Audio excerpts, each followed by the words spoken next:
Welcome to You Son of a Witch.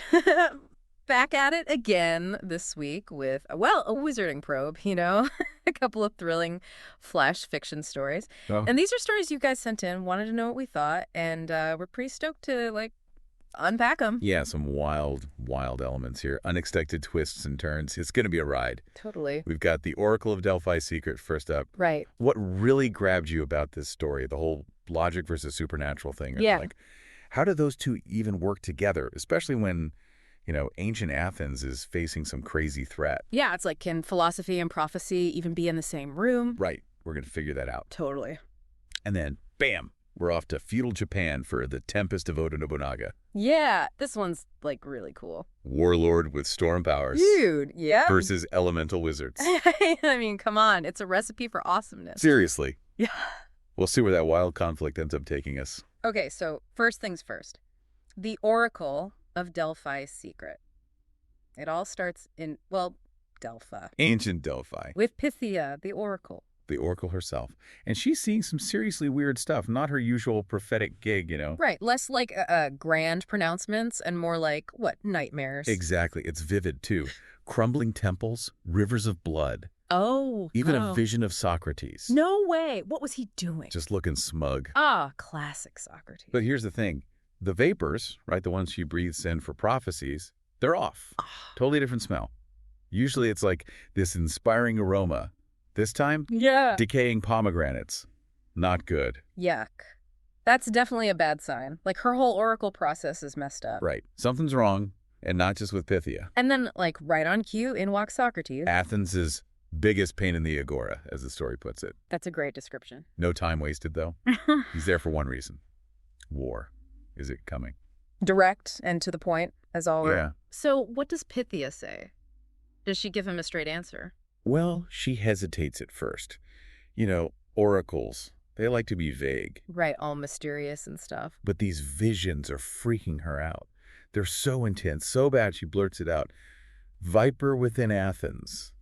That's the warning. Ominous. So someone in Athens is going to mess things up big time. That's what she sees. Okay, but Socrates, Mr. Logic, he's going to want details, right? Of course. He Yeah. presses for specifics. Who is this Viper? What are they going to do? And Pythia, can she give him anything concrete? I mean, prophecy's not exactly a detailed roadmap. It's all feelings and symbols, hard to pinpoint. Right, but then things get real and fast, like way more dangerous. Yeah, the story takes a sharp turn. An assassination attempt right there in the temple. Whoa, that escalates quickly. Someone's trying to take out the Oracle. Talk about a serious threat. And Socrates, how does he react to almost being killed? Outrage. But not because of the danger. He's more pissed that someone would dare to be violent in the temple. Oh, wow. Typical Socrates, always thinking about the rules. He actually shouts something about needing a proper forum for debate before he, headbutts the assassin. Haha, no way. The philosopher throws a headbutt. It's true. It's hilarious. And Pythia, what's she doing during all this? She's no damsel in distress. Dodging falling statues, wielding a sacrificial knife. They're both surprisingly badass. Okay, so we've got Socrates, the logic guy, headbutting assassins, and Pythia, the oracle, like an action hero. This is getting good. It's a wild combo. You don't see that every day. So they survived the attack. Now what? Well, they're stuck together, right? They Yeah. have to figure out what's going on. Who's behind this and what do Pythia's visions mean? Right, forced to team up. This is where it gets interesting. So how do they approach this whole investigation thing? It's a clash of styles. Socrates is all about logic.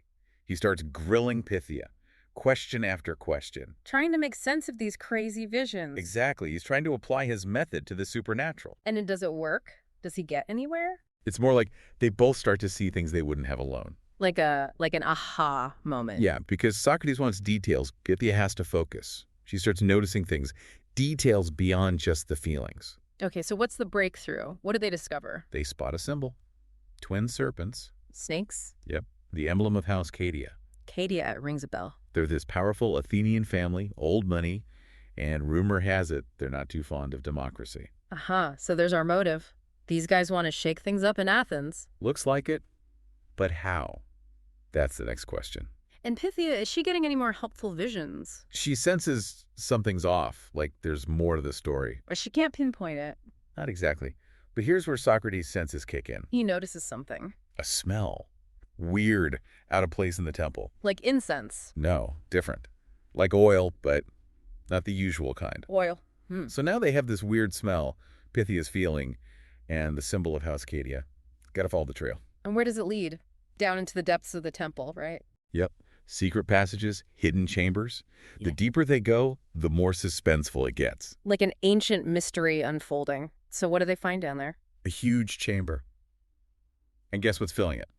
Oil. Tons of it. Oh no, it's all starting to make sense now. And then, like something out of a play, Lord Cadia himself appears. The villain reveals himself. And he's gloating, laying out his plan. He's going to burn Delphi to the ground. Delphi! To sow chaos, weaken Athens.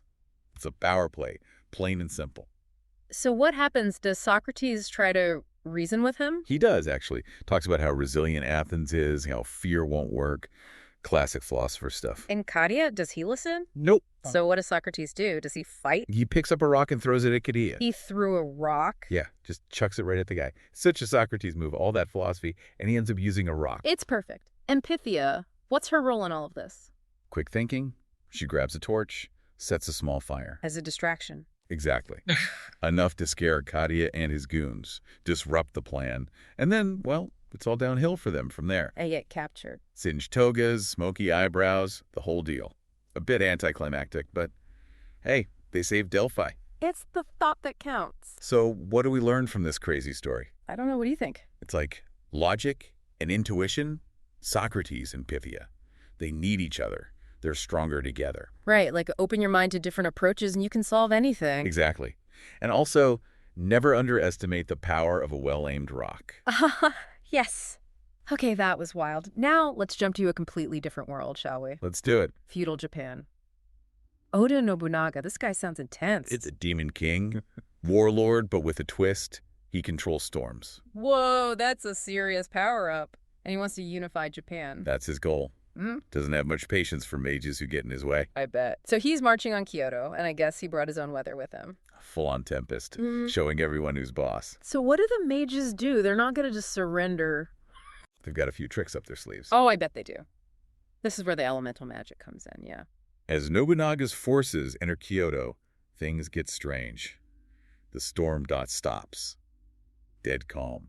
That's eerie. And then, one of Nobunaga's advisors, Kuroda, says it, inverted storm. Like, the mages are doing something we don't understand. This is about to get epic. And then, bam, a mage appears, floating in midair. He's from the Elemental Council. Basically, they're the big leagues of magic. Okay, so it's warlord versus wizards for control of Japan. Let's do this. What kind of powers are we talking about here? This is full-on nature bending. The earth turns to mud, trying to swallow Nobunaga's army. Then, out of nowhere, a blizzard. Wow. So they can control all the elements. Seems like it. And Nobunaga, he's fighting back, blasts of heat, pushing back the ice. It's chaos in Kyoto. I bet. This is like a Michael Bay movie, but with magic. Except, well, both sides are kind of cocky at first. How so? Nobunaga thinks he's got this in the bag. Storms are his thing. Right, the demon king of storms. Yeah. The mages. They're like, we're the Elemental Council. We got this. Little too sure of themselves. Until, what, they unleash that special attack. The white energy thing. Yeah, the levitating mage does something we've never seen. White energy beam, straight at Nobunaga. And then, things get weird. Weird, how? Nobunaga tries to summon lightning, but instead of bolts, it's birds. Birds? What? Flocks of sparrows appearing out of thin air. Then, butterflies. He's controlling birds now. Not even controlling them, really. They're just there. And Nobunaga, he's confused. I bet. The Demon King, covered in bird droppings. Not exactly intimidating. It's a total shift in tone. From epic battle to, like, something out of a cartoon. But how does Nobunaga react to this? He starts laughing. Laughing? Seriously? Yeah, just bursts out laughing. The mages are stunned. They were expecting a fight, a last stand, something. And instead, he's amused. I think he's more like surprised, caught off guard. He didn't see that coming. And the mages, how do they take it? They're thrown. Here's this powerful warlord defeated by their weird magic, and he's just laughing it off. So what happens next? Nobunaga actually concedes. He says something like, well played. He admires their cleverness. Wow, so he's not angry. Seems more like intrigued. Interesting. So what now? Is the fight over? Nobunaga proposes something unexpected. An alliance. An alliance with Yeah. the mages he was just fighting. Yep. He says they should team up, fight against chaos itself, like there's a bigger enemy out there. And the mages, do they agree? The story ends there, so we don't know for sure. But it leaves you thinking, what if these enemies become allies? That would be a twist. And to show he's still got it, Nobunaga transforms those sparrows into hailstones. Okay, so he's not powerless, just different. Yeah, his magic evolved. Which makes you wonder, what's going to happen next? Well, that was awesome. Two completely different stories, but both with some cool things to think about. Right. Like in the Delphi story, it's about combining different approaches, right? Logic and intuition. Together, they're stronger. Makes you think, how can we do that in our own lives? Find those unexpected solutions. Exactly. And the Oda Nobunaga story. Well, that's about finding common ground, even with your enemies. What if there's a bigger threat that forces us to work together? Great points. So, there you have it, folks. Another wizarding probe into the world of flash fiction. What did you guys think? Let us know. And keep sending in your stories. We love diving into these wild tales. For more adventures with, well, sons of witches and all sorts of fantastic creatures, From the world of flash fiction. be sure to rate and follow the show, you son of a witch H. Next time.